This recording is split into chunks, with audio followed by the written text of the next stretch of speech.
ఒక్కటంటే ఒక్కటి కూడా విభజన హామీలలో నెరవేర్చుకోలేకపోయాము అంటే మరి ఇది ఎంపీల ఫెయిలియర్ కాకపోతే ఏమిటి అని అడుగుతున్నాం.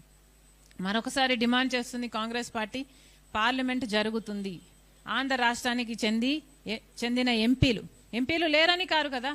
25 మంది లోక్సభకు, 11 మంది రాజ్యసభకు ఉన్నారు.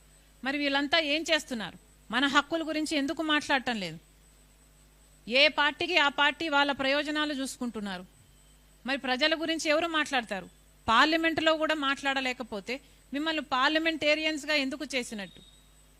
ఒకసారి మీరు ప్రశ్నించుకోవాల్సిన అవసరం ఉంది. దయచేసి అందరు ఎంపీలను డిమాండ్ చేస్తున్నాం, అన్ని పార్టీలకు చెందిన ఎంపీలను డిమాండ్ చేస్తున్నాం.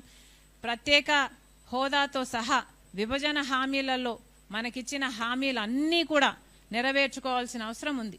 ఈ బాధ్యత పూర్తిగా ఎంపీల మీదనే ఉంది. దయచేసి ఇప్పటికైనా కళ్ళు తెరవండి. ఆంధ్ర రాష్ట్ర ప్రజల పక్షాన మాట్లాడండి, నిలదీయండి. అవసరమైతే తాడో పేడో తేల్చుకోండి, అవసరమైతే సభను స్తంభింపజేయండి. ఏదైనా చేసి ఆంధ్ర రాష్ట్ర ప్రజలకి న్యాయం చేయాలని, మీరు కొట్లాడాలని కాంగ్రెస్ పార్టీ డిమాండ్ చేస్తుంది.